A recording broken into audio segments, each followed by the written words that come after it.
Greetings, family. This is Terry Riggs, Mr. Riggs on Black Eyes TV. This is another production. You know, I wish I had a quilt today, but you know what? This is about the women, and I would like each woman on board from the International Sister Circle to introduce themselves to the general public. So we'll go one by one, and we will give the information. Who would like to start? Let's start with Kima. Introduce yourself. Hello, everyone. So my name is Nikima, part of the Sisters International Circle. I'm a cognitive behavioral therapist, or that's what I practice as, and I've been doing it since 2014. Birmingham, I'm based, or Sandwell, to be more precise. So I work with the NHS as well as of this week, I'll be working privately as well.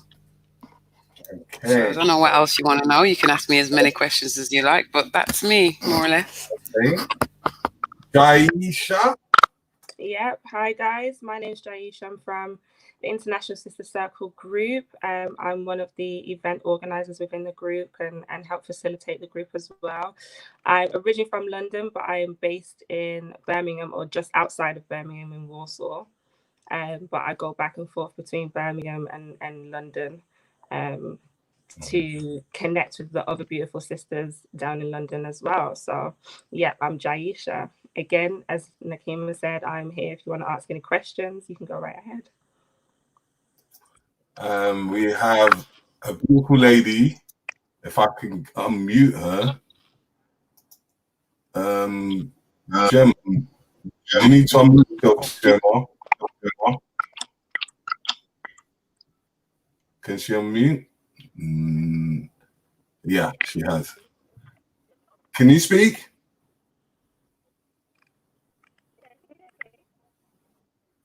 It's very low. Yeah. Not to worry, Jem. I think you need to sort out the mic. What we'll do, we'll go straight into it.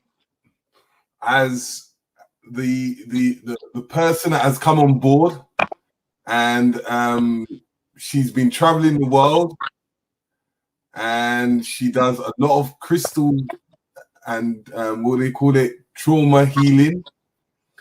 I would love her to introduce herself to the public. Greetings. Wellness and wholeness, everybody. My name is Ankara Ajay. I'm part of the International Sister Circle. I'm based in Birmingham, and the work that I am so passionate about that I think is trauma release through body work. I've been traveling for the past 2 years now with the intention just to learn and embody as much wisdom when it comes to releasing trauma especially because I feel like it's something that universally we can all relate to. Okay. So give us kind of exactly what you do in Birmingham, especially I've been hearing about this center that you do and how you help women in many different ways. Last year, March, I launched a space called I Am Temple Space, and I was divinely inspired by Bali and Balinese culture. And as I was in Bali, I noticed everywhere I looked, there was temples and altars. Even in a taxi, there was an altar. Everywhere you went, shop, petrol station, all these places that you would think, okay, this is a commercial space, there was an altar everywhere. The ancestral worship was really embedded in their culture, even though they have been westernized. And that was something that really kind of stuck with me, like, oh my God, like this energy of worship, of offering and being of service. It's a daily practice. It's everywhere I look. I cannot escape it. So when I come back to Birmingham, I was like, this is what I want to create. I want to create a temple space, a vicinity that people can just walk through the door. And because of the vibrational arrangement of the space, healing can just take place just because of the way everything is set up. So it is actually the space itself that holds the field.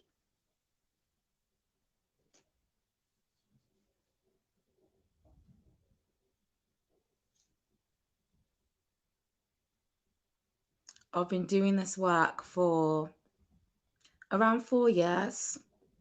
It started with massage. I was passionate about massage, love skin, love touch. And then as I got into massage, there was deeper things that I knew that touch was capable of and that touch had the potential and the power to do. So I looked deeper into Tantra. And when I was studying my Tantra, we were coming from a place of releasing energy from the body to make our temples a more powerful vessel for universal life force to be able to flow through us.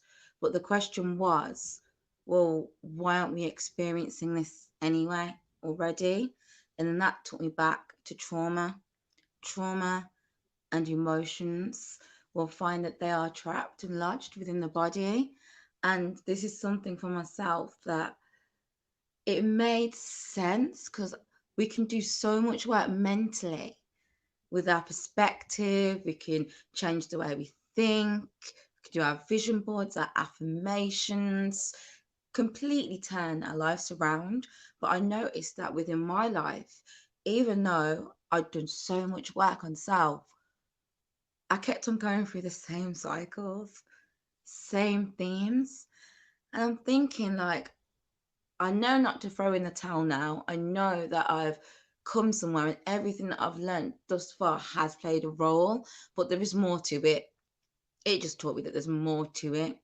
And then when I had my training in emotional release, and even though we were literally 2 days in, we were practicing demonstrations, and the teacher I learned off a man called Mal Venra, showing us the demonstrations, and we're practicing in pairs on each other's.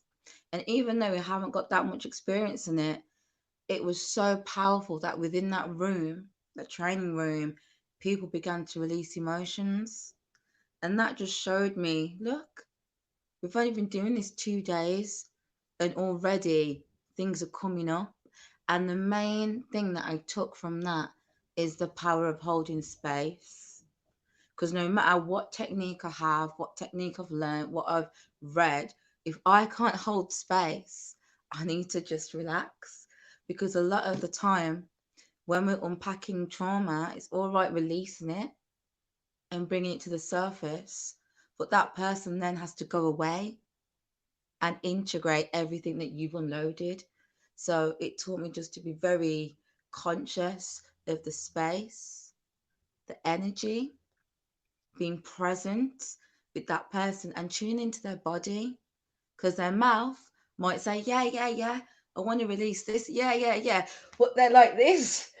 And I'm thinking, wow, something don't add up, because your body's closed, but your mouth is saying yeah. And as somebody that's like really in tune with the medicine, I have to honor the body, no matter what the person says, because if I go ahead with that treatment and their body's stiff, you can just re-traumatize. Then that's even more dangerous, and that gives the person the walking away from the treatment with even more to heal. So in the practice, it's almost been an educational service for myself, just practicing and tuning into the body and listening and touching certain areas. And what's been beautiful is seeing the layers that we have around ourselves, the layers that we have up to protect ourselves as armor. But in the healing, it's like myself, I would have thought, okay, I'm fine. I've done this. I've read this book. I'm fine. I'm happy. I do my yoga every day.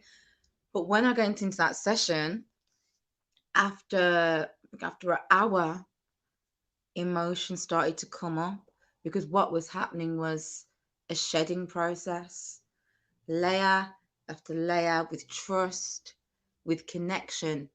I was opening up and opening up and opening up until I felt I'm safe. I'm safe and I'm held. And then she pressed a certain area in my body and it would feel physical pain. Press another area in my body and emotional pain, and it just welled up. And I had the most powerful, deep rooted, almost like a cervical cry. You know, when you cry and like your body's moving, so you're crying with the whole of your body, head to eyes, nose, everything just coming up, coming up, coming up, coming up. So when I went through that experience, I just seen you. I didn't even know I was walking around with all that. I was going about my daily business thinking, yeah, I'm nice, doing this, doing that. But all along, I had that inside me. So any practice that can show me more about myself that I'm unaware of, I'm just like, because that knowledge of self, whoa, it's crucial. It's crucial. Yeah. So I do open the floor. So if anyone's got any questions or anything you want to add in particular, go just ahead. I want to ask anyway on your travels, because I'm a great believer in traveling. And on your journeys of traveling, what kind of experiences did you gain on your travels? And how did you come around to pushing yourself to traveling? Because some people get stuck in a certain place. I really felt the calling to leave and just get out of England. I do not handle winter very well at all. Being in the dark for months, I after a series of years, I started to notice a pattern and almost notice like depression kicking in when it was around, I'd say around February, end of Jan, February. And after learning about myself, I realized I need to be in the sun. I can't do this winter thing. I cannot do months of cloud. So that need and realization that I need to be in the sun, that's what fueled me to book that ticket, get on that plane and go. And I'd heard so much about Bali, Bali, Bali, Bali. So that was one of the first tropical places that I visited. And oh, it was just beautiful. I've got such a relationship. I can just feel the energy right now. Got such a relationship with Bali. Just the energy of being of service. I think that's something that really stood out to me. My sun sign is Virgo. So Virgo, usually that energy is very much about being of service. How can I help? How can I make things better? How can I be of assistance? So because that energy, that almost that Virgo energy, I felt was very strong in that place. It was almost like a home from home experience. Any of the ladies would like to ask any questions? Yeah, thank you for sharing your story. Oh my goodness, it's so nice to hear. And when you're talking about it, I think you said that actually you feel the energy. So It's like you're reliving your experience in Bali, which is so nice to hear. I got my notes. So I love what you said. Is it like holding space? You were saying something about. I kind of want you to talk a little bit about what do you mean by holding space. Yeah, I know that like kind of like environment does play a part and how a room is set up and that sort of thing. So if you want to elaborate, please. I always like to say that the place or the environment that got you sick is really difficult to heal in that same environment. So you might not have to physically take your, let's say if you got sick in Birmingham, you might not have to physically take yourself out of Birmingham, but that vibrational energy that was around you when you got sick, that's what needs to shift. So when I hold space for someone, number one thing is intention. The intention to be of service is just, it's so powerful, because that intention to be of service almost allows you to be present. And a lot of the time when trauma took place, whether it was from a caregiver, a cousin, a lot of the times the people and the perpetrators of that trauma were not present. And a lot of the time trauma actually happens in the body when we feel like nobody's there and we feel helpless. So in order to move from that helplessness vibration of trauma to healing and empowerment, I have to be there as a beacon. I have to be there as a safe space. So that's also another part of holding space, the safety. Because as I said, I could know all the fancy things under the sun, but if that person don't feel safe with me, nothing's happening. Nothing. So it's almost like me creating almost a pathway, an invitation, a vibrational invitation for that person to recognize my energy, recognize the sincerity and the genuine love to assist this person in healing. And when that person recognizes it on a soul level, the soul starts to ease its way forward. That is so nice to hear.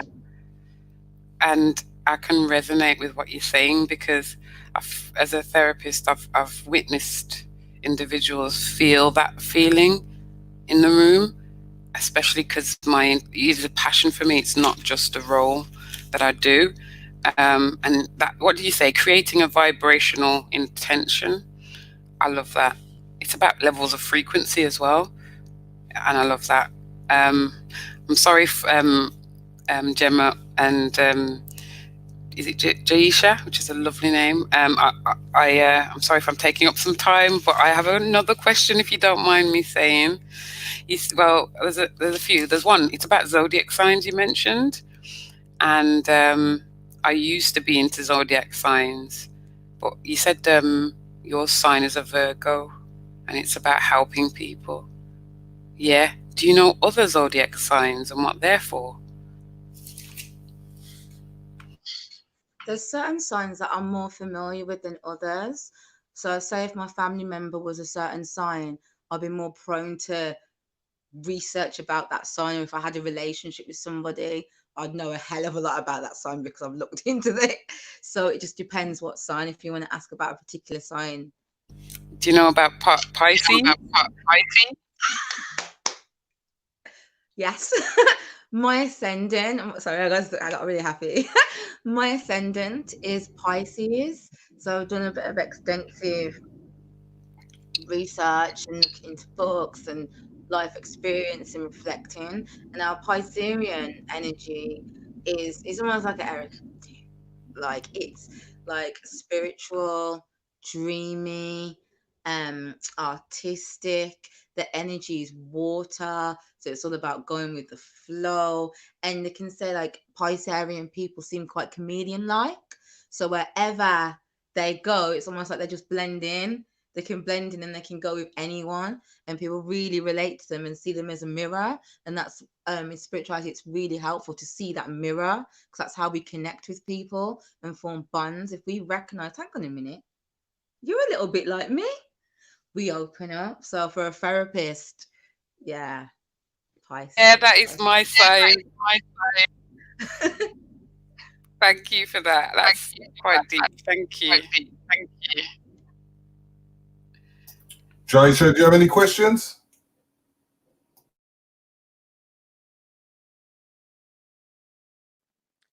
I do have a question. I don't know if you guys can hear me. Can you hear me? How do you two both see that the work you do in working together?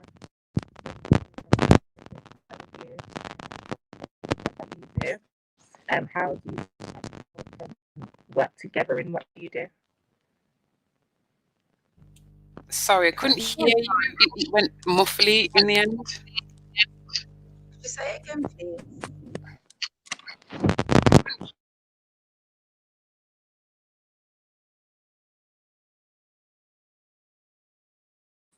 Can you hear me? How do you two both feel like you can work together in the work that you do? It's very similar in terms of healing people and being able to heal trauma.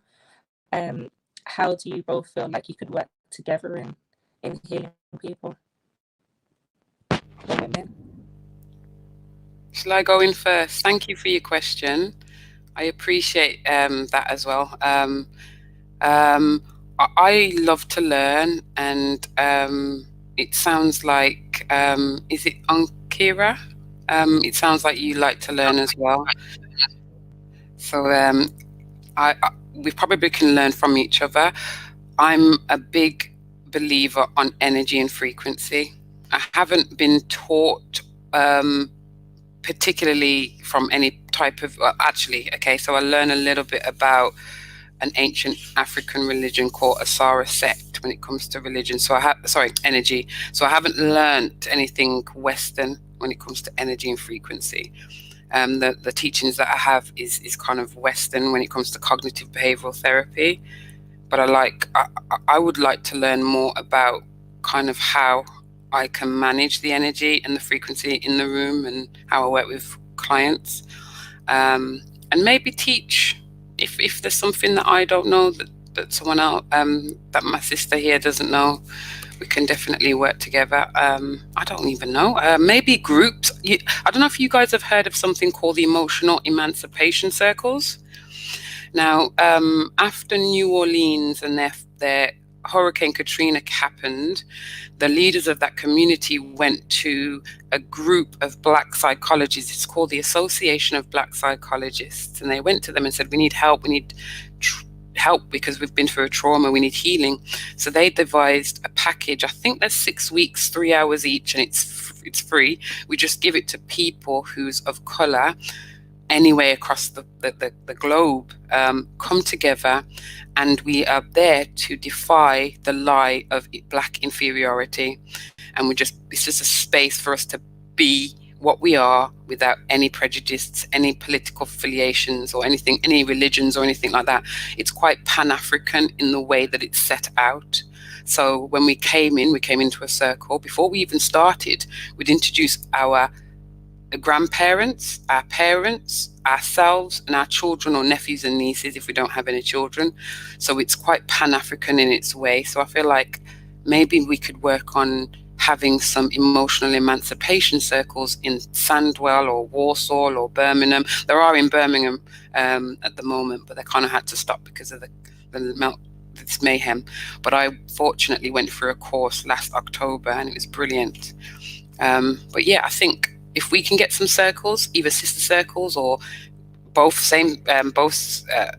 gender circles, and just do some healing. I don't know what you think. That sounds epic. Like, that just sounds so powerful, especially when it's to do with a gathering of people. And I'd love to learn more about it. And each one teach one all day long. Each one teach one. Ubuntu. Sorry to cut you. I love that. I am because you are. Let's go. Keep going. It's beautiful. It really is, like the passion. I feel like when everyone's passionate and everybody's got that heart resonance, because for me, the only qualification that resonates is the heart. So from time your heart's pure and in the right place, that's all the qualification I need to know you got. Do you know what I'm saying? Really, in real life, because the heart is powerful, powerful, powerful, powerful, and we can learn a lot from just tapping in. So yeah, I'm ready. Like I'm ready when you are. In forms of releasing the traumas, right? How if someone is full of a lot of trauma, especially from their past, right? How would you able to help them be able to release in that trauma, especially if it's been embedded into their past for a very long period of time? How were they able to release it, or what kind of formats can they do? To empower people, practices that they can do by themselves are stuff around movement. I feel movement is such a powerful, powerful, powerful medicine, because as we move, we release energy. Energy is in motion as we move. So depending on where that trauma is, because certain traumas are located in different places of the body. Like if you read a textbook, it might say, okay, anger stored in the liver, this is stored there. But throughout my work, even though I I kind of acknowledge that, but through my work, emotions can be stored anywhere. They can be stored anywhere they want to be stored at that time. So I kind of forget about the intellectual knowledge and kind of tap into the fingers and the wisdom and the touch and just moving my hands through that person's body and just seeing, okay, what's the liver saying? What's the pancreas saying? Oh, okay, okay, and really paying attention to their body, because we are all individuals, and I don't feel like one textbook can define everything and everyone, especially the individual experiences that we go through, and it's quite instinctual when we have in trauma embedded in our systems. So movement is a powerful form of release. I feel especially for women, storing emotions in the hips.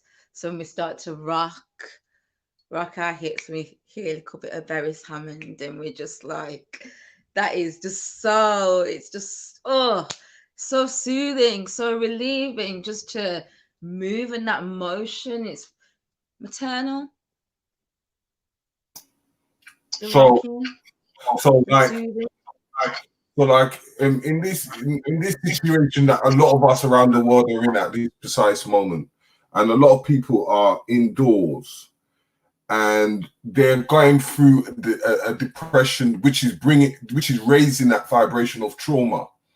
Now, what kind of advice would you give them if they're in that situation at home? Because remember, they're not going out, they're staying in, they're not doing nothing, so they're constantly thinking of what's happened to them in their past and the situation of what's happening with them right now. Can I take this one? I'll take this one. Let her answer, and then you can take after. There are certain yoga postures, and it's now called trauma informed yoga. So yoga anyway is almost like an internal massage of the organs.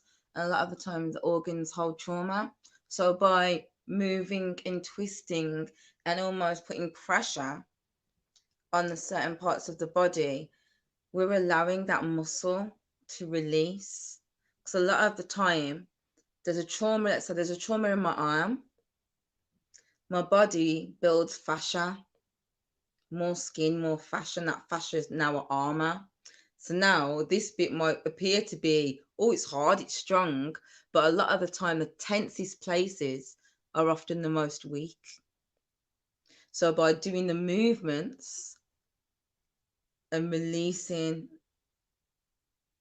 holding, releasing, holding, it allows you to release that energy. Also lymphatic drainage, those movements.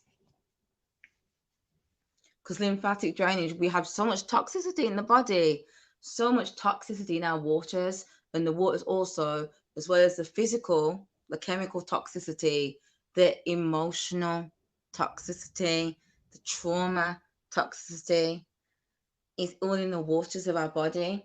So when we're doing our lymphatic drainage, we're moving that water and we're moving it towards the ducts. So it's all about assisting the body, because the body wants to heal. It's its natural state to heal. So if we can assist it, it just helps and speeds up the process, because I believe we're all on a journey to healing, even if we don't think it consciously, because there's something innate. There is something innate in each and every one of us that wants to get back to us, wants to heal. So it's just about assisting and acknowledging that, because again, the mind is powerful. So when we acknowledge that, you know what, even consciously I might feel down, might feel depressed, I might feel like, oh my God, I can't get out of the house. Just to know that, okay, there is some part deep within my vessel that is always slowly navigating me towards wellness.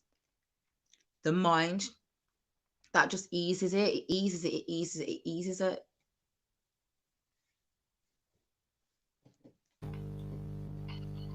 I love that. Absolutely love that. And I was more or less going to say the same thing. I don't know how much you know about Qigong. Qigong is an ancient practice. People might know Tai Chi, and that's like the watered down version of Qigong. So yeah, literally moving. So I believe that we need to get the heart pumping. If someone is depressed who I'm working with, one of the things that we are trained to do, but obviously I did the science and know how useful it is to do, but just physically get up and do movement. With this situation at the moment, we might have to just stay within local areas, but you can go out and walk, or if you've got a long-term condition that makes you kind of not as mobile as you was, or a physical condition, you might want to do some exercises. Yoga is one of the best ones to do, but definitely get up or move. There's actually I think it's on YouTube, where you can Google YouTube exercises while sitting down. So, and you can build up a sweat and work up a sweat with that, so the heart will be pumping as well. So if I'm working with people that say I can't really move very far, even do different poses for yoga, they can do it in their chair. But they have to do it at least once a day for a minimum of 10-15 minutes minimum. I don't know if you recommend any other times. If you can do, I know the morning, even around 4 a.m. and 6 a.m., there's a lot of prana energy in the environment. So just by being able to inhale, even if you can't get out, just by opening your windows, well, everyone's got windows, or balconies, windows, and just inhaling that good air and breathing. Fundamental breath. And everyone has access to breath, or as little breath as they can. Even if you're having like some kind of respiratory problems, just slowing down, really slowing down. The breathing is slow and as consciously as possible. So we're in it exercising. We're exercising the lungs, exercising our awareness, the belly. The belly is rising and falling as we breathe. So it's almost like minute, that little tiny. Because sometimes big exercise, when we're not feeling it to it, it's like, oh, I'll do that later. But breathing, it's like, well, we're breathing in anyway. We're breathing already. Do you know what I mean? So we're already halfway there. Might as well put a little bit of effort in. That's how I see it. So breath work is really powerful for releasing on your exhale, for relaxing, for stress relief, for health. There's lots to do breathing.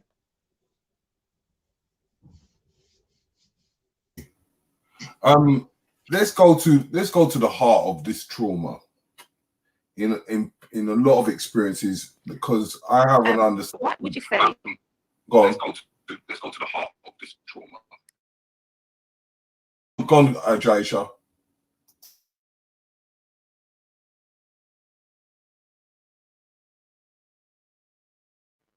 Go on, Jaisha. I was going to say, what would you say is the best way for someone to know that they do have some sort of trauma that's built up?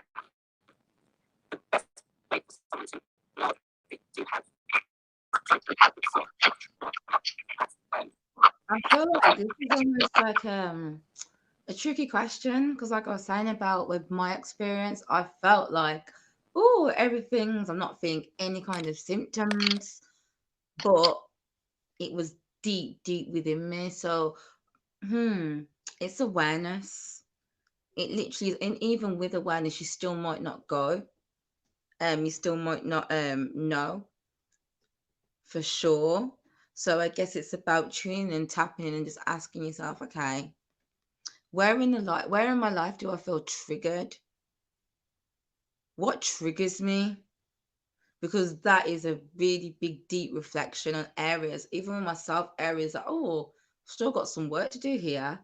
Because I know if I didn't have work to do, I wouldn't have felt away when so and so said this or that. So instead of like identifying and thinking, oh my God, it's them, it's like, no, I feel away. And every time you feel away, it's about really diverting your attention back towards yourself and thinking, okay, why do I feel this? Where's the root of this coming from? Is it unworthiness? Is it abandonment issues?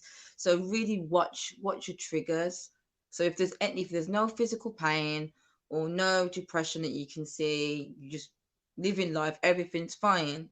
Just really watch out for triggers, because I feel like if we're be honest with ourselves, a lot of the time we can see triggers arise, even if it's something small. Because sometimes you might think, and then you might have your spiritual ego that's going, oh my God, actually it's okay, it's all divine. But pay attention to the chat that you just did innately before your ego coming in and goes, oh no, everything's divine. Because where you had that little bit of frustration, there is power.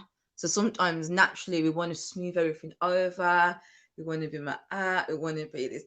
And it's just like, we really need to honor our process and honor exactly where we are when we are there.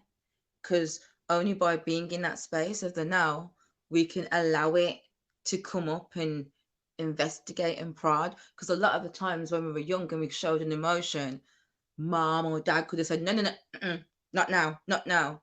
And that's how a lot of trauma is built, because that emotion isn't allowed to be processed. So the unprocessed trauma just lays dormant within us. And we're just like, you know what, even when we feel away emotionally, we talk ourselves out of it like, oh, we've been silly. And then we don't allow that emotion to come up because of our following our logic mind. But that logic is also can be called disassociation, because now we're using our logic to disassociate from our feelings, our emotions. And a lot of the times your emotions and your feelings are your authenticity coming out, your raw, undomesticated, the way you feel. I always like, if I feel this way, I feel this way. And I've had to learn, because I used to be one of them people where if I felt a type of way, I'll be like, you know what, I'm being silly, I'm not going to say that. Or, oh no, I'm just coming from my ego, so I'm not going to express that. And I wouldn't express it, but it's going on and on and on in my head. Can't sleep. And it's just, even if the way you articulate it, the way you come across the person, like, this might not be the case, but this is how I feel. And to put it out there like that, and to speak, and as you speak, you are releasing through tones and frequencies, and that energy, that little part of your spirit that felt away, because oftentimes it's your spirit feels away because your spirit don't care about this la la la. I love spiritual energy, I really do. Like, when my spirit comes out, I'm like, oh my God. Because I'm Virgo, so I'm always trying to be like moral and good and this and that, and spirit's just raw. Spirit don't business. It doesn't business, not trying to please anything. Or so when that side of me comes out, I'm just like, oh fucking hell. literally. So I'm literally talking about my own experiences, and having been that person that feels this or that, but then uses their intellect or their knowledge to say, you know what, I shouldn't be feeling like this. So because I know I shouldn't be feeling like this, I'm not going to express it. I'm going to stay balanced, or I'm going to do yoga, or I'm going to rub my crystal. It's like, no, if I feel away, sometimes you got to cuss. The cussing is clearing, open that throat chakra. We look at things in such a dualistic nature. That's wrong, that's right, that's appropriate behavior, that's not appropriate behavior, and we really, really suffocate ourselves. We suffocate our raw, authentic self so much by that outlook. So I feel like if you are in the safe space to do so and express and let it flow, because it's within you anyway, whether we lay it out or we don't. It's us that's got to go to bed with that energy. Literally. Love that. And I'm then nodding my head, and you're right. And there's an unhealthier way, I think, of letting go and processing that, and there's a helpful way of doing that. What would you say is the more helpful way of getting that energy out, whether it's anger or frustration, or feeling like your heart's being broken, just on a general level? If your spirit's kind of, because you're saying to me that the spirit's got no ego. That's what you're saying to me, and it just lets itself do what it needs, or what it feels it needs to do. So what's an unhealthy way and a healthy way of letting it out if it's negative, if that makes sense? Let me just tap in to tune into this question, because this question is complex. So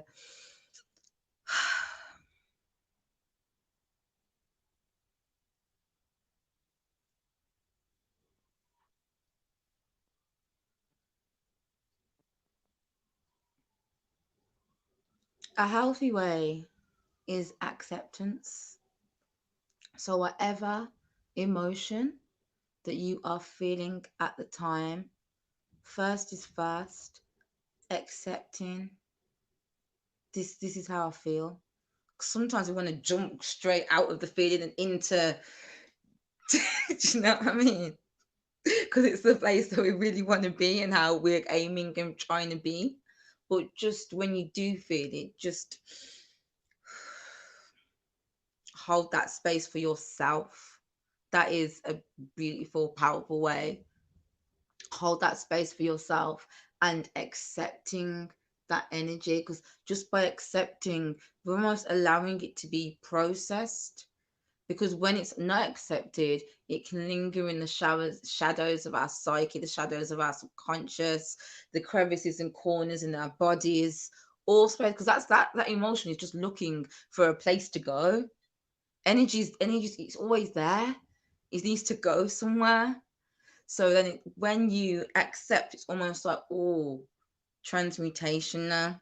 So there's a difference. And like an unhealthy way would be to suppress. So there's two. You could say healthy is to transmute, and unhealthy is to suppress. Sometimes there's a fine line. We can know better, and it's like, oh, I'm going to suppress it. When we suppress it, it goes deeper and deeper and deeper within us. But that acceptance is that key for transmuting that energy. Another way is acceptance and release. So whether it's through breath, accepting the anger, feeling the anger, angry breath, do an angry breath and just allow yourself to just be 100% be in that energy and just breathe it out. Or a sad breath, you could breathe when you start bawling, start crying, but it's almost allowing that energy again to release, come out. A breath where it's loud, the sigh breath where you're breathe, let it out, like let it. So I'm just glad I've had to learn the hard way. Like let it out, let it out, let it out. Like literally, because there has been generations and generations and generations before us that didn't have the power, didn't have the knowledge, didn't have the safe space to be able to do so. So sometimes it's not even your anger, it could be granny's anger. Do you know what I mean? Granny's anger that's been passed down. So breathing, just letting it out, accepting being with it, releasing. That's all. Nice, nice, nice. Love that. And you've answered my question. Thank you. Absolutely.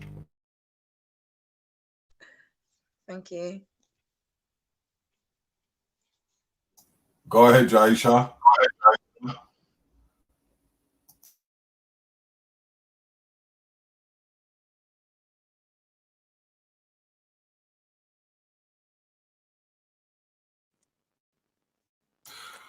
Yeah.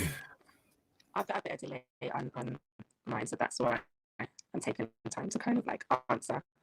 But I was looking through like some of the comments, and I was just kind of thinking, is there any questions that anyone who is actually watching may have for the ladies?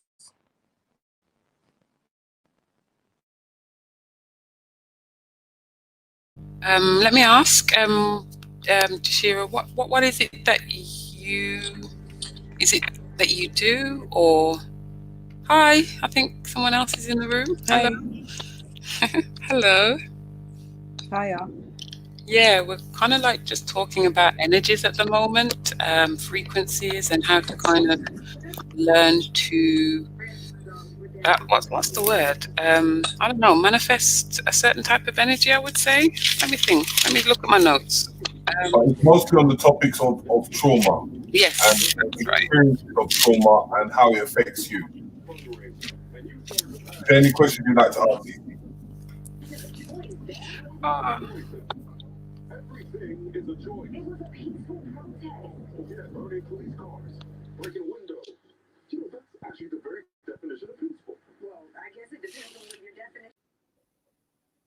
Oh, dropped out. Okay.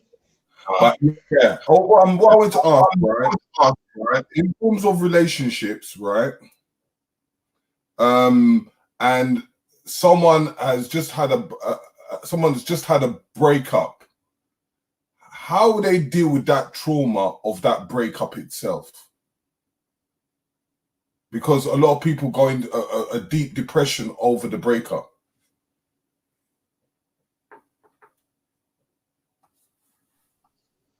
From my experience, that kind of stuff, it takes time, because returning with the heart, that's so fragile, the human heart. So you almost need time to kind of process what you've been through before you can even release it. So you need time, like maybe a stage of months, who knows, but a period of time to just allow, just live, and in that life, just be aware of what's coming up, the pain, despair, loneliness, hate, anger. You've just got to allow the emotions time to come and be present. And I feel like you'll notice that. I remember when I had a breakup, I was crying for months, crying, and it's releasing, it's releasing through lymphatic system, through tears. Those tears hold memories. Those tears hold physical, vibrational remnants of the pain and the trauma that you've been through. So tears, it's a very natural way, and sometimes we can watch what the body does naturally. Because I'm a student of the body. This is the body it's not me. This is what the body told me. Do you know what I mean? I can't claim any of this to myself. This is what body told me. It's what my tears told me. It's what my gut told me. It's heart told me. Cervix told me. Uterus told me this. Like it's not from here. So a lot of the ways your body naturally goes through a process. So sometimes instead of about resisting that and thinking, oh yeah, we know better, allow your body, allow yourself to go through that process. So whether it's deep crying, whether it's the anger, even if it's you feel like you're mourning, because a lot of the times when we go through a breakup, we're actually experiencing loss, or we're Yeah, we're having the experience of loss. So grief is almost like a natural thing. When we're grieving, there's processes, there's that anger. Oh, what's it called? I don't know if it's 5 stages of grief or something like that, but that'd be a good one to look into. The stages of grief, and they list the stages and the emotions that you naturally, it's like no one tells you how to grieve. It's something that the body kind of naturally goes through this process. So again, with the heartbreak and heartache, your body naturally goes through a process because it's suffering loss, heavy, heavy, heavy loss. And that attachment is what's at the crux of it, that attachment that's no longer there.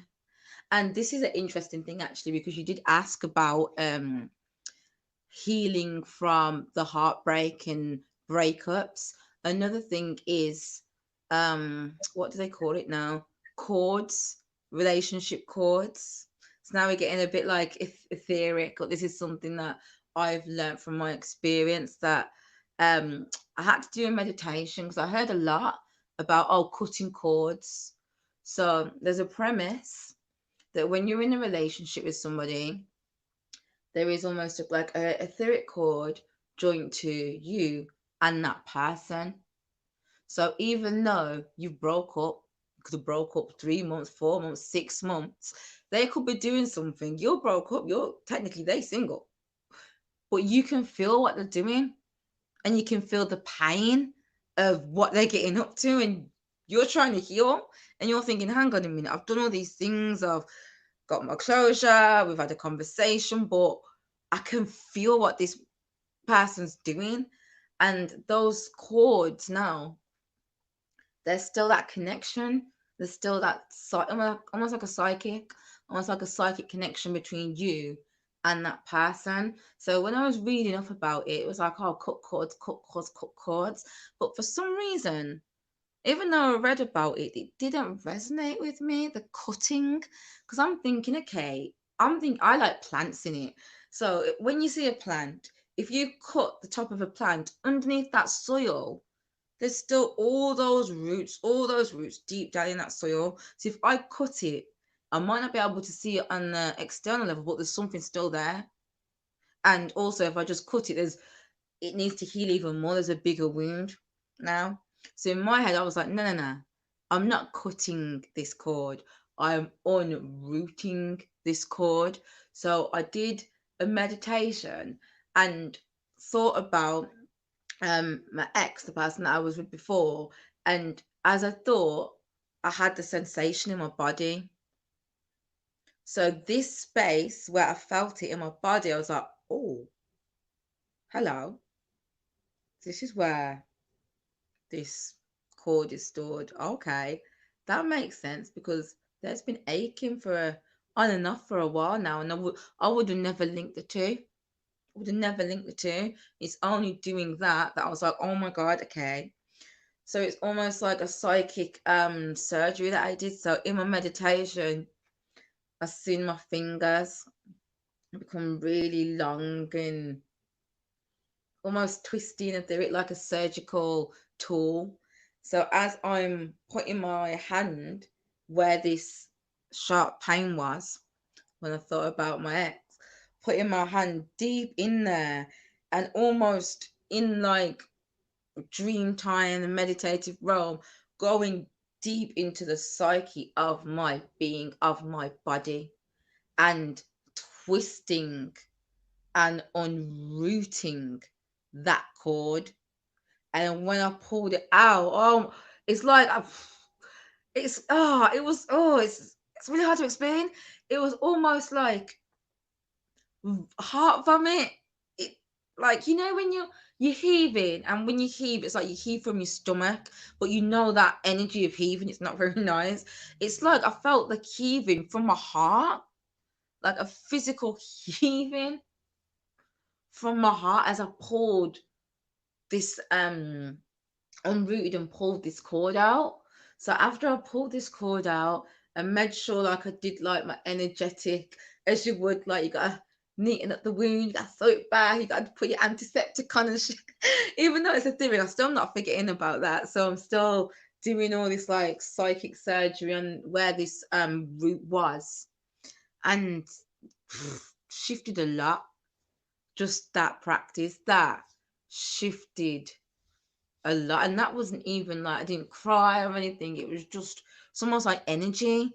It was energy, and that like well, I did heave, so that's I guess my body like reacted and releasing because when we vomit, we're purging.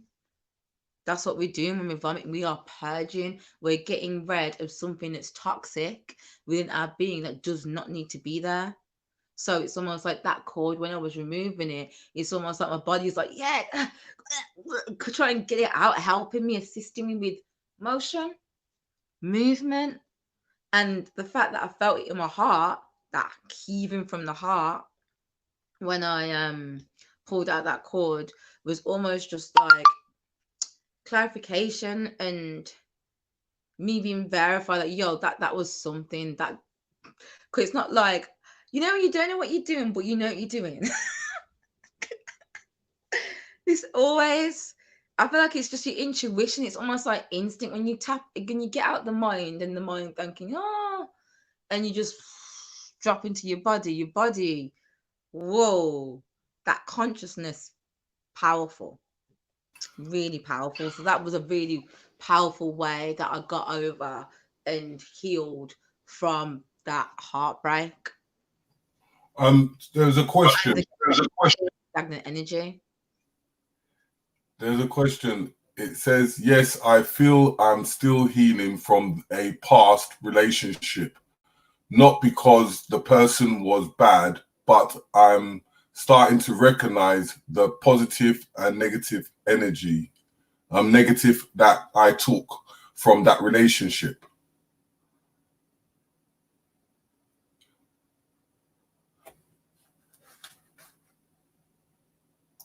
Started talking and my mic was on mute. It's beautiful that the person can acknowledge that they're still healing, but know that it's not because the person was necessarily bad, because that just again brings the power back to them. It's like, no, this is mine. What I'm carrying here, it's mine, it's not yours. You haven't given it to me. So that's powerful. Ooh, twin flames. Sorry, guys. I think we've got a message in the private chat.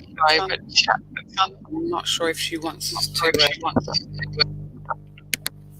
answer it. Does any of you know about twin flame relationships? Anyone got any experience with twin flame relationships?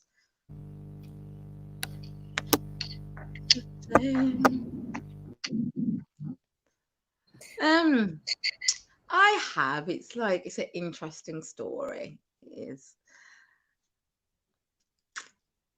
And its definition as well, because with twin flames, you could Google it and you've got so much different definitions, but a lot of the time I go from source spirit experience. So how I recognized that something was a twin flame relationship and how I would define twin flame relationship for myself is a love, number one, that puts you into an altered state of consciousness. Like that love hits like it's a psychedelic or plant medicine. So it's not so much about that romantic energy that we're all so familiar with. Boy likes girl, get hot flusters, all that. It's completely different. Like you literally you feel like you've been, when you go to like a spiritual place or a temple and you feel, well, you walk in there and you're just like, okay, like it could be a church, it could be a temple, mosque, but a place of like power. You walk in there and you just feel that energy. I got that kind of sensation when I was around that person. And because it was that kind of sensation, it's like I didn't even link it to love because that wasn't how I knew love to be, so I didn't even make the correlation.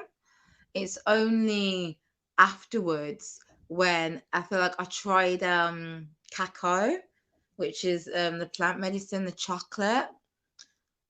And I felt that like altered state love.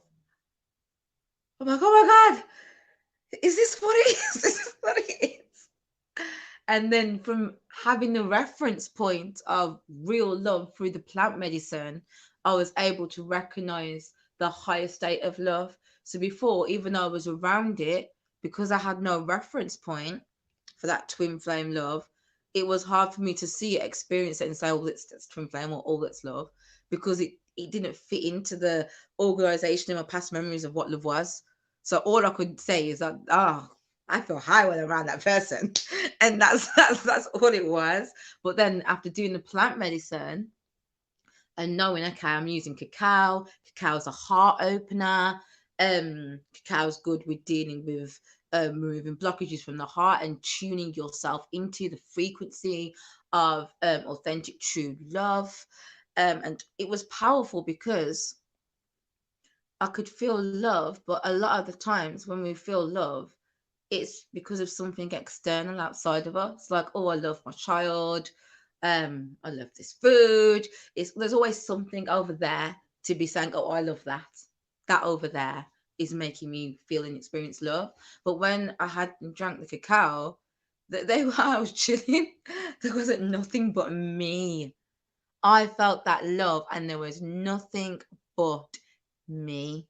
And that it was almost like an awakening of self-love, where it's not that, oh, I feel it because I'm connected to something else. No, I feel it because it's I'm vibrating. I feel it because I'm living. Like, it really puts your awareness into you and the magnificence of what it just is to be you and be living and be breathing and have your persona, your personality, your energy. It just really just like, I don't know, but it almost like it allows you to fall in love with yourself. It was just like, it was beautiful, beautiful, so nice. So when I felt that altered state of love, then I had a reference point for what this twin flame was offering. And I was like, oh, that's love. Oh, they didn't show me this in Hollywood. So it's just like, rah, no way. And then it made me think like, yo, how much times has this kind of love come in my life? And because I haven't had the faculty to recognize it, have I just let it just go past and stuff? Or have I just not really been interested because I've been more, I knew more lust as love. So if it don't feel like lust, then it's not love. But that experience of the cacao really taught me about that twin flame altered state of connection love. So with the twin flame, it's almost like you feel like, oh, that altered state of consciousness. And it's almost like it's not attachment, which a lot of general love is. You don't have to be around that person to feel that wave, to feel that vibe, to feel that juicy love sensation, whether that person ignores you, whether that person's on holiday, whatever. The love isn't conditioned to whether they're in your life or what they do to you, because a lot of the time we like the way people treat us.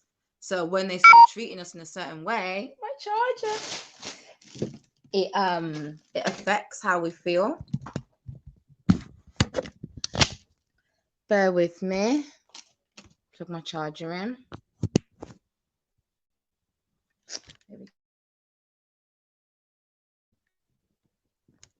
So that's twin flame. How I would define twin flame love: a love that makes you feel like your consciousness, and that love isn't dependent on whether that other individual that you call your twin flame is in your life or not. That twin flame comes up in your life to show you what true love is, not to be the object of your love.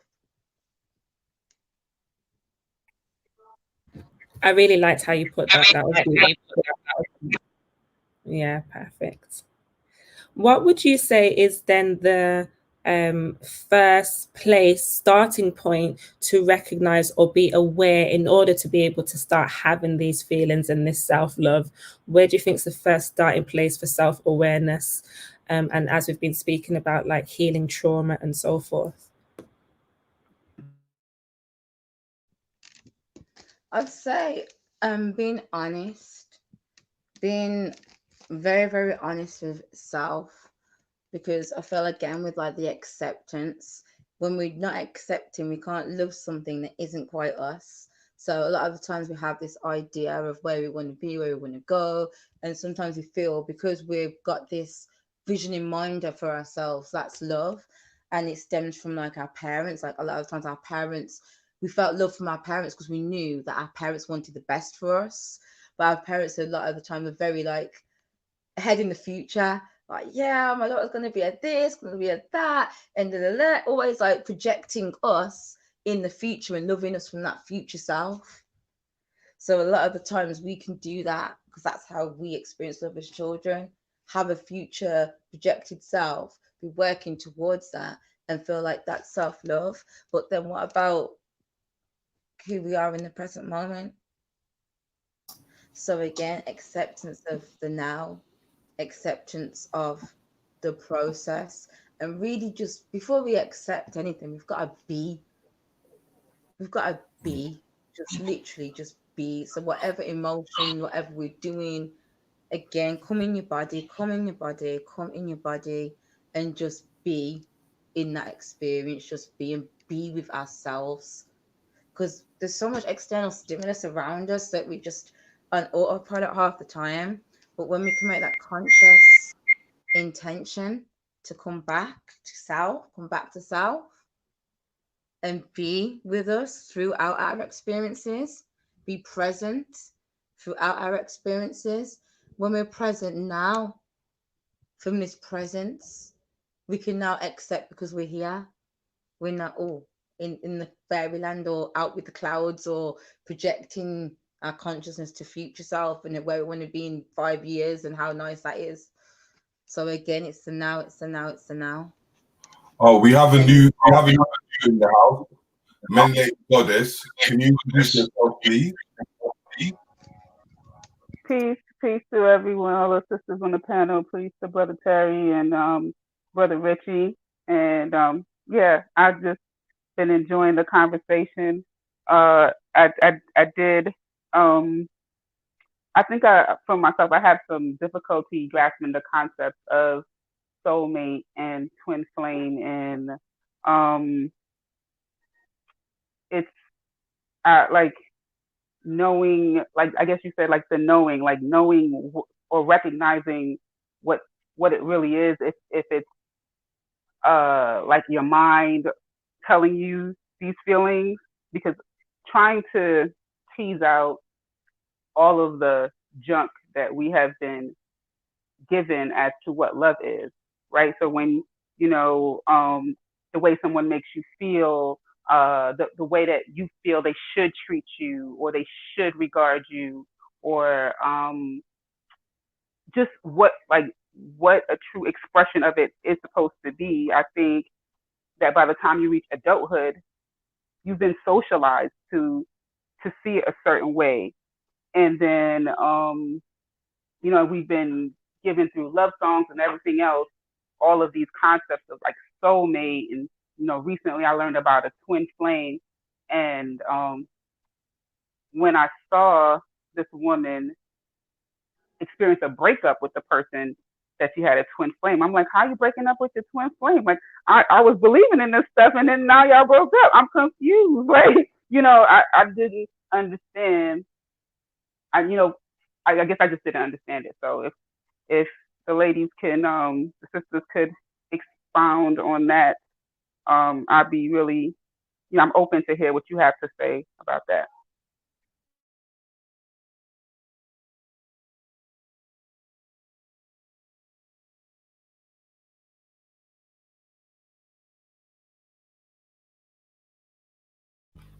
Shall I go in? Thank you for sharing. Did you say something? No, I went on mute so I could hear you. Oh, lovely. So yeah, thank you for sharing, first of all. And yeah, it's not always easy finding out or kind of understanding or overstanding that that that way of life, if you like, the energies, the frequencies, that kind of connectivity. And you're right, we are in a Western environment or society that teaches us that if we can't feel it physically, it might not be there, sort of thing, if that makes sense. Or, you know, we've been taught in a way that doesn't necessarily sit right with who we are as beings, first and foremost. So I would suggest, I mean, I don't, let me, how do I put this? Okay, so if there is someone who's asking me, how do they get that self-awareness or an awareness full stop about kind of getting connected and feeling that energy, I would ask them to talk to me about their experiences of hurt and love and kind of different types of emotions and what meaning they have or put on that experience, if that makes sense. And then it will help me understand what type of thinker they are, and then I could work with that and challenge that. I don't know whether it's worth giving me an actual example. You did say about your friend or someone that you knew who had a twin flame and then they broke up. And then when you said that, I thought to myself, do people, or do two twin flames, or do twin flames have to be together? And then I thought to myself, I had answered the question thinking, no, two twin flames don't necessarily have to be together. It's about a connectedness or an experience in a period of time, and maybe they'll come back to it or experience it with another flame. Do you have more than one twin flame then, or more than one flame that you're a twin with? And then I would say no as well. I don't know if anyone agrees or disagrees with that. I think that we might have more than one flame that we might have a twin with, if that makes sense. I don't know if anyone disagrees or agrees with that. I don't even know if that even made sense. Wait, can you repeat that again? You don't think that we have more than one twin flame, Yeah, but you believe that we are a flame with, okay, so I'm confused. I think that we can have, okay, so can the twin flame, so do you have to be in a relationship with your twin flame? I would say no. And do we have just one flame that we might have a twin with? And I would say no to that too. Does that make sense? So you can have a twin with someone else or more than one person. But I don't know about the period of time, whether you can have, so for instance, if I currently have a twin flame, we break up, if we are together, I can then find or meet somebody else that actually is a twin to my flame, if that makes sense. I think I might be confusing it a little bit. I apologize, guys.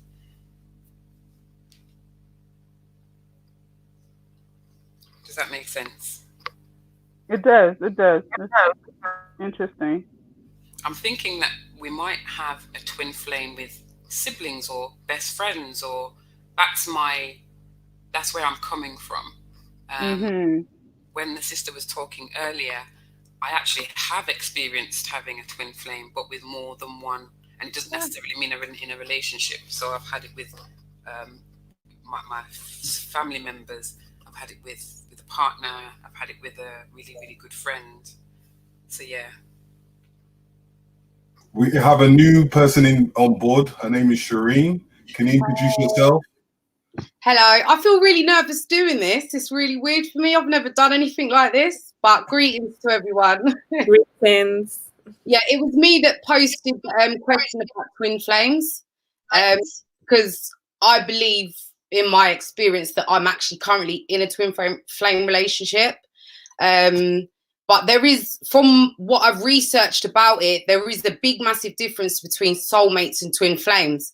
So the situation that you was talking about, sorry, I don't know your name, the sister in the green top, there's loads of different soulmates that you can come in contact with throughout your life, and that can be your sister, your mum, your friend, that can be whoever, depending on that soul connection, that vibration and that energy that you have, that you resonate with each other on.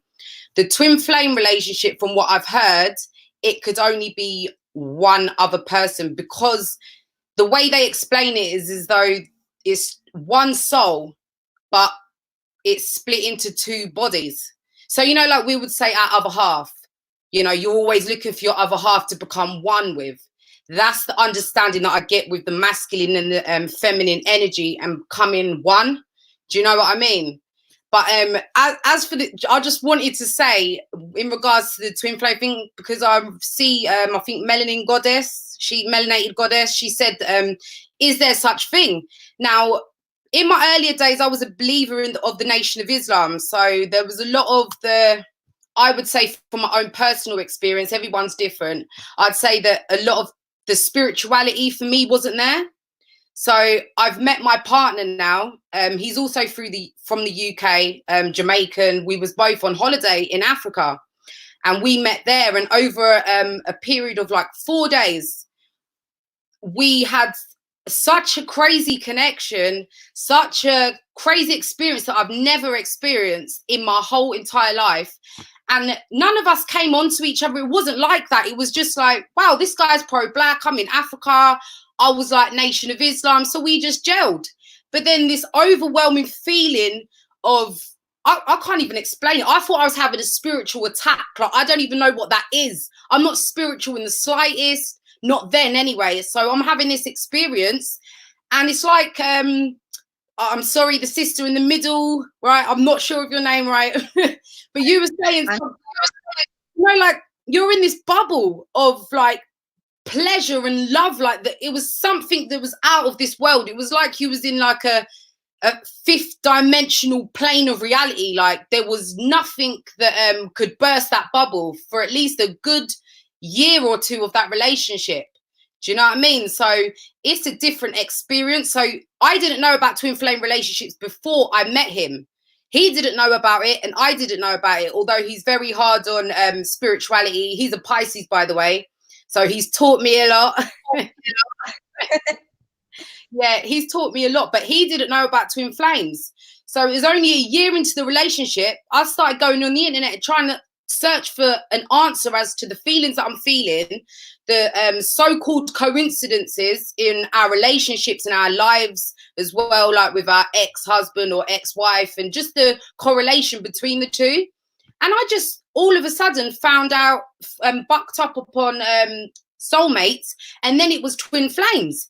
So when I read they've got their criteria list, and I'm not saying everyone's got to go in accordance with their list, but when I went into it and I was reading all this, they say the signs and symptoms, me and this guy had experienced nearly all of them. And we didn't know about twin flames. So we had experienced it, then found out about it. And for me, that's how I know that it's real. I know that, even in terms of cleaning up our diet and just so that we can tune into the higher frequencies, I know just from that experience that we can vibrate higher and be high naturally, because I was high naturally. Like I know from experience. Do you know what I mean? But I just thought I'd come in and just add my little 2 pence piece worth, and That's helped me as well. Thank you very much. Absolutely. No, I appreciate your story. My goodness, and your experience. Yeah. It sounds euphoric. It sounds like a natural high. Absolutely. It's crazy. Like we talk, like for us as well, because we was both like pro-black and we're in Africa. Like that's another thing for us that we're just like, whoa, like, everything about it was just, I can't even explain it. It's an experience. When you can't explain an experience, you can't get the words out to express it. The English language fails us, right? Oh gosh, it felt like there's not enough words. There's not enough words at all. But yeah, I know this is kind of unrelated to the topic in which you guys was talking about in terms of trauma and things like that. But I just thought I'd come and say my bit anyway. That's really helped. Beautiful, beautiful. I wanted to ask, right, and I've always asked this from everyone. Because of our past traumas and traumas from before, how do we deal with the traumas when we carry that trauma into a new paradigm or into a new relationship? What would be your advice in that explanation? Because a lot of people have issues with their parents, their mothers, their fathers. Some people come from single parents. So that trauma is really very heavy. And able to dealing with that in a new relationship. How do we do that? Anyone want to answer that? Can I take a stab at it? I would say, I would say a good place. The sister mentioned before, which is kind of being in the now and just recognizing that you have this trauma, right? Because healing from trauma is not like, oh, I have abandonment issues. Oh, just saying I have abandonment issues. And then all of a sudden, boom, like the abandonment issues go away because you recognize it. Like sometimes it will take, sometimes you will take steps towards dealing with it. So it could be through the use of affirmations and meditation and even sharing, whether it's going through therapy or sharing with your partner. This is an area that I struggle with, and taking steps to guide yourself out of it. That doesn't mean that 5 years from now another situation may not come up that will bring you back to square one, and then you have to continue to do the work. I think that recognizing that trauma can change you, but that change that it changed in you, how can you use that to uplift yourself? How can you what I'm saying is that, like, if a person had trauma and they now have a scar, so we have emotional scars, but let's say the person has a physical scar, do they put makeup over that scar to cover it, or do they just embrace it and say, F it, I'm going out to the world, you're going to see my scar, and that scar can now, you can tell and share with people about your scar and how you got from, and how you used to be ashamed of your scar, and how you accept your beauty the way that it is. So you can take your trauma and use it for something positive, and it can actually be something to empower you. But that journey, for some people, it's quick, and for some people, it takes a long time. So I think when you're thinking about relationships or something like that, I think it's being transparent with that person and letting them know where you are, where you would like to be, and hopefully they could, join with you in that process to kind of manifest that growth. That's my stab at the question. I'm sorry. I agree. I think that, as you said, sister, that you need to be able to heal and be open to sharing and being open with yourself and dropping that facade that that there are no issues or that there is no healing to be done. So yeah, I agree.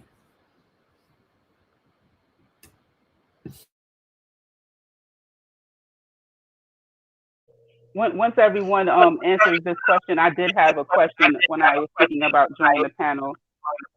So I'll just mute up and let everyone else if they want to answer the question. But I do have a question for the sisters. I love what you said about the showing the scars, and what you said about, okay, do I cover up these emotional scars of trauma, or do I just embrace them and allow them to be on show? And I feel like back to the question, like, what do we do in the relationship when we are bringing trauma into that relationship? I would say, again, like, to link it back, it is all about transparency. So it's almost like that person, they might not know fully what they're getting into because it's a bit hard, but at least they've got an idea or an awareness of, oh, Okay, so that can come through the form of like many conversations. I'm different kettle of fish. And when I was in a stage of kind of just talking to somebody, for some reason, like it wasn't even planned to do this like healing session. Like in my head, I was just gonna give the guy a massage.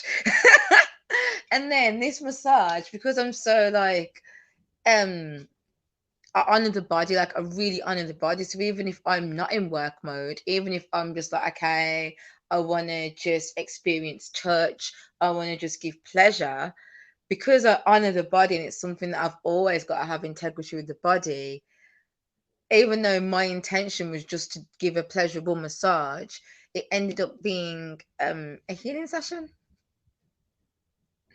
literally, and me holding space for whatever was present to come up. And I feel like those spaces in relationships are very, very powerful. And if there's something that I would probably look for in an individual, it would be like, can this person hold space? Because yeah, I can put my hands up and say, you know what, I've got some ish that I need to deal with.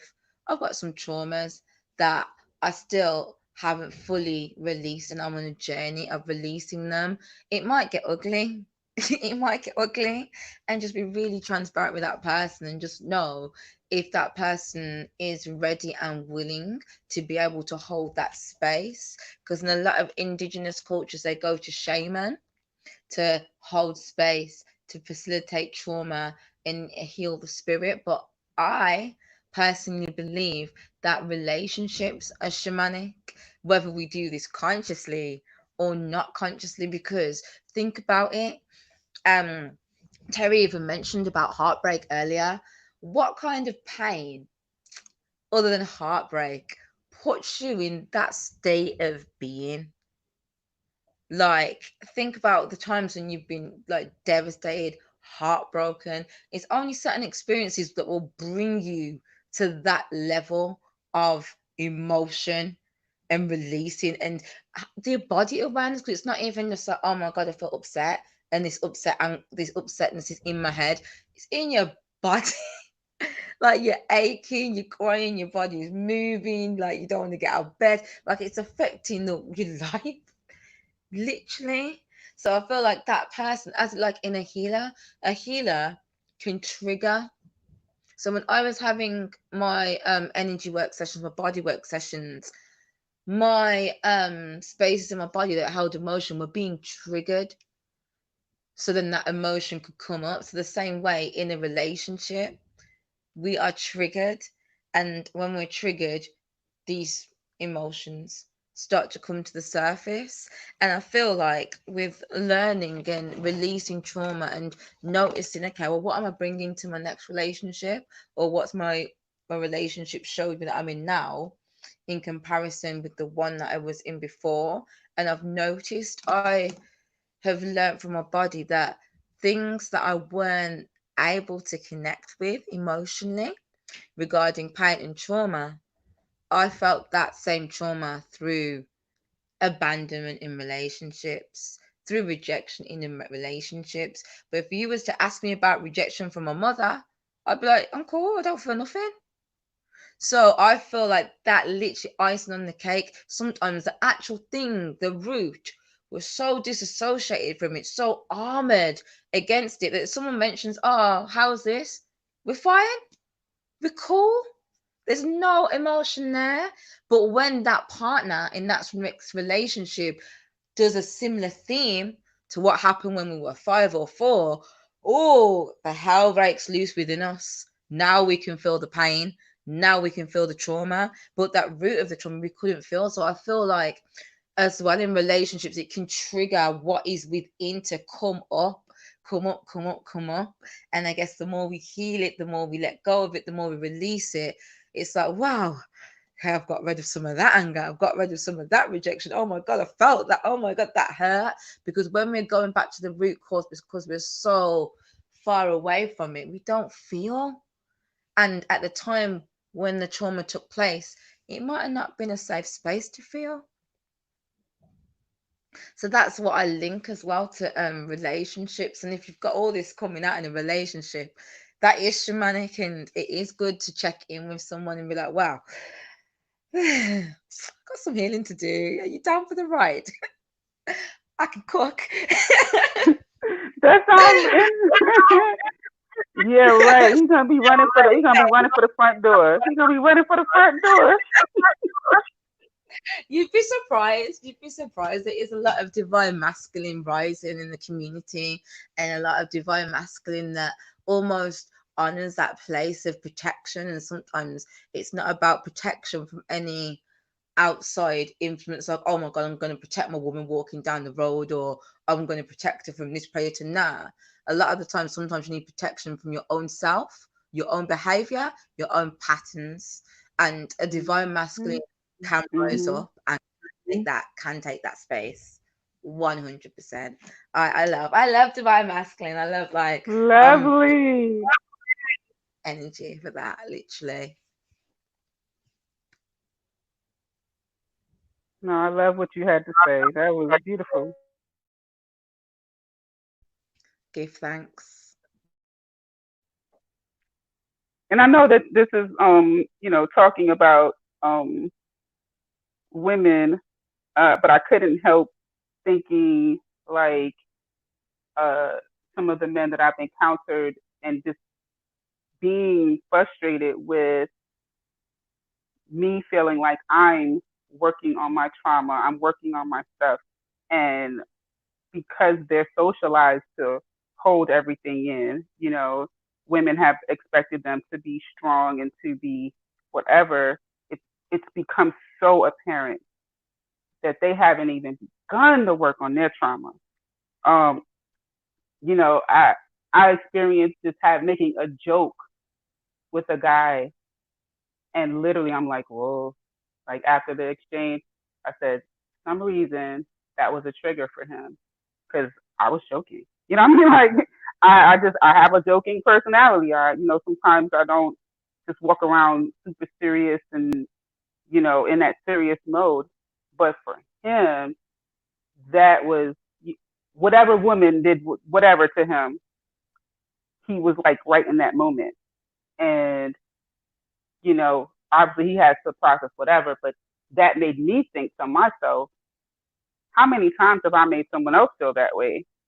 You know what I mean? How many times have someone triggered me and I might have made them feel like, what the hell? Why did she respond that way? So it was kind of like a mirror kind of thing when that happened. And it is just another way for me myself to kind of grow and recognize, like, okay, that really wasn't about what that person said, but it really was about me. It really was about how I haven't kind of gotten over this, or this is a sore spot for me, and that kind of thing.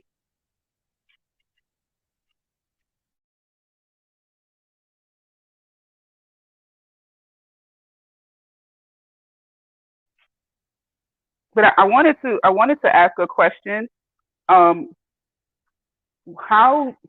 oftentimes women are nurturers and receivers, and always helping other people, and you get very full, very full and heavy with managing your own stuff, managing someone else's stuff, just managing, I guess you could say. Like, what do you recommend, or like what are some strategies do you recommend for balancing that, or for coping with that? Because just sometimes it just may seem like a lot, like like, I guess, to manage like the spiritual weight, right, and emotional stuff, and then the physical, carnal, tangible duties of life, like all three dimensions simultaneously can be a lot. So What are your thoughts on that?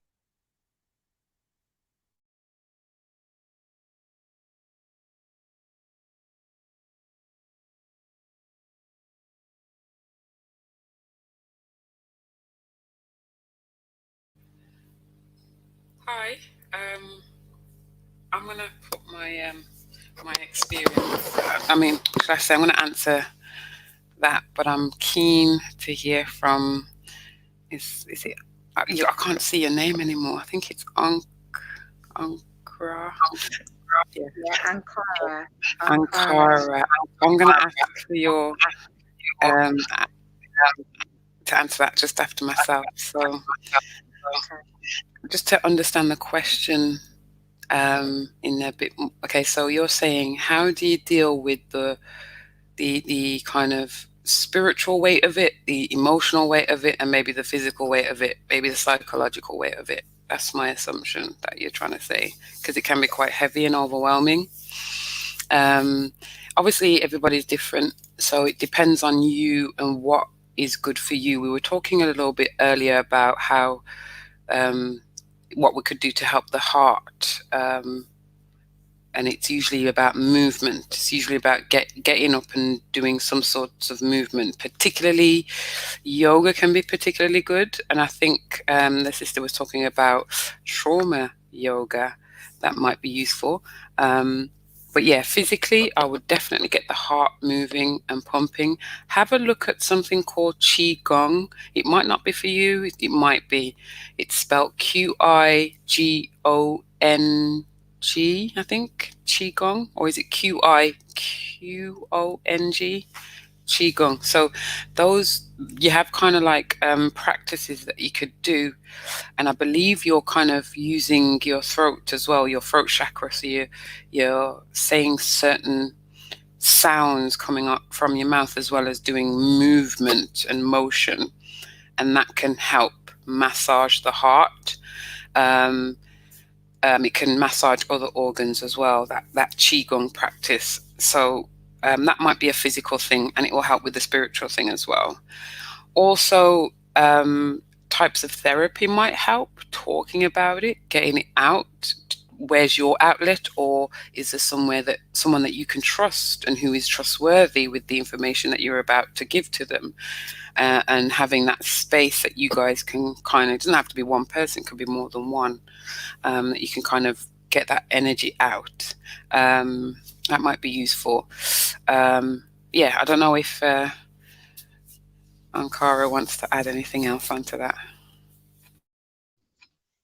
I love everything that you've just said. Like thinking alike, great minds think alike about the movement and powers, self-care, rituals of self-care. Literally, because you mentioned about how it can get too much if you're trying to balance, like you're trying to care for someone else, but then you're trying to balance your own stuff as well. And we cannot pour from an empty vessel. Like we cannot. So it's very, very important on all levels, like physical, mental, spiritual, emotional, to give back to self. And a lot of the times, because we are so used to polarity anyway, we could do something it just looks superficial. It could be, I don't know, gonna get your nails done or go and get a face mask, make a face mask.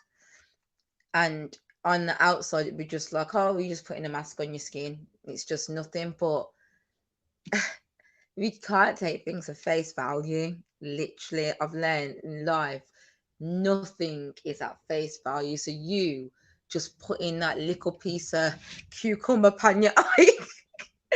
A little piece of organic cucumber, Whole Foods cucumber on your eyes. Like that can have just such a powerful impact on your being. And I feel like some things in life, it's like, think of a theatre. We've got props in a theatre performance. We've got props. Some props are just there for scenery, so people can look in the show and know what's going on. And some props are useful because they're what's going to link us to the next scene.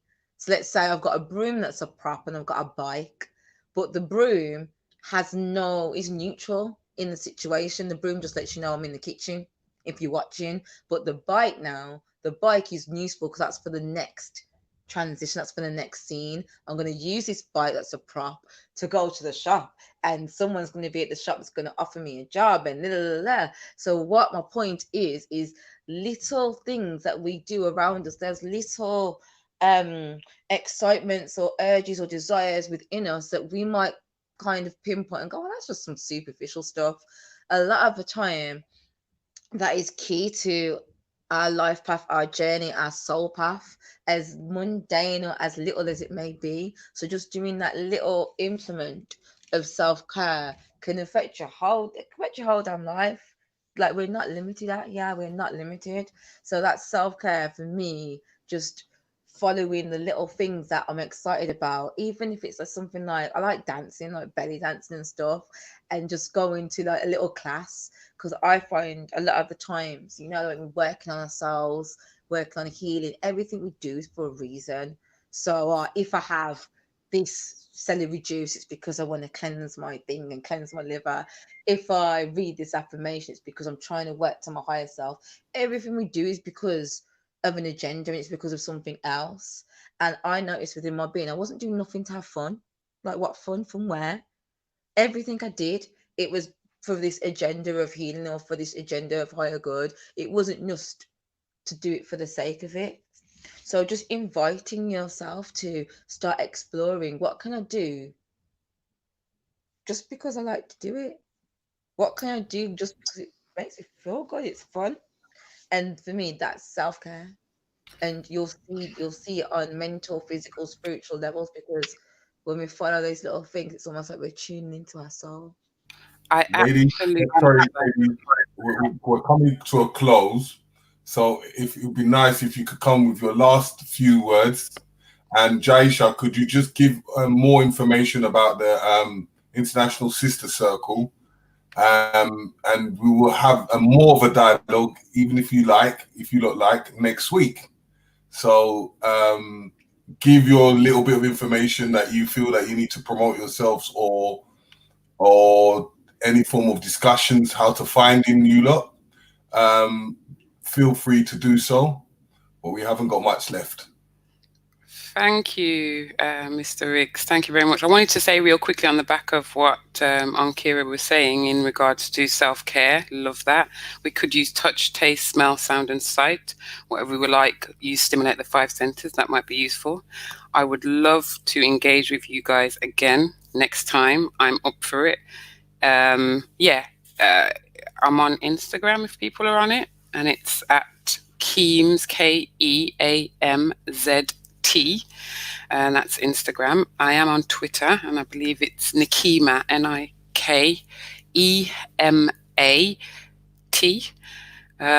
If you guys want to contact me, and I'm happy to answer any questions and queries that anyone has. But I appreciate this. I feel spiritually nourished. Thank you, thank you, thank you. Give thanks. Thank God. The space, the platform, the opportunity, the invitation. Divine, literally like nectar to the soul, literally so sweet. And it's just been so sweet and nourishing and just beautiful. So thank you. Anybody does want to find me, I'm on YouTube as Soul Gasmic Ascension. I'll write in the chat. And on Instagram, Melanated Stardust. It's Melanated, full stop, Stardust. And any questions, DM me. I'm good. Thank you. Melanated, have you got something to say? Melanated Goddess. I just wanted to say this was like really dope. This was dope. Like, you sisters, I can just, your energy is like that. Like, it's I've learned a lot, and big up to Black Ice TV for hosting this and connecting us from across the pond, as they say. And yeah, I can't wait for the next one. Okay. Thank you everyone for joining us. Thank you Black Eyes TV for hosting us. It's International Sister Circle. You can find us on Instagram, which is at International Sister Circle. You can also go to our website, which is www.internationalsistercircle.com. You can sign up for newsletters and finding out more about what we do and where we're going to be and events. And hopefully this is going to be an ongoing thing. We're going to be able to do it weekly and really be able to connect with you other beautiful people out there. So thank you again for coming and really blessing us with this space. Thank you for the ladies on the information. We thank you. Blessing. Oh, really quickly, Brother Terry, I'm sorry. I just wanted to take the chance to promote a channel. I'm part of a Pan-African group with kind of an America, UK type of coalition we got going on, and our channel is called Constructive Convos. We actually went live yesterday, and we did a book reading of the 48 Laws of Power, and we kind of just talk about different topics. Did polygamy, we did Black privilege. So if you guys can kind of subscribe, hit the notification bell, and you can tune in the next time we go live. It's called Constructive Convos with an S at the end. Thank you, sister. Thank you. Okay, so you sisters can chat in the back chat after the show has closed, and you lot can exchange numbers and details. But as I always say, spend black, believe in black, always be black, and every partner that you have is a mirror reflection of yourself. So don't let the traumas take you. Embrace the traumas, admit to the traumas, and take away that addiction, and you shall find yourself. Peace, love, and harmony. Peace. And we will speak very soon. Thank you. Thank you. Bye.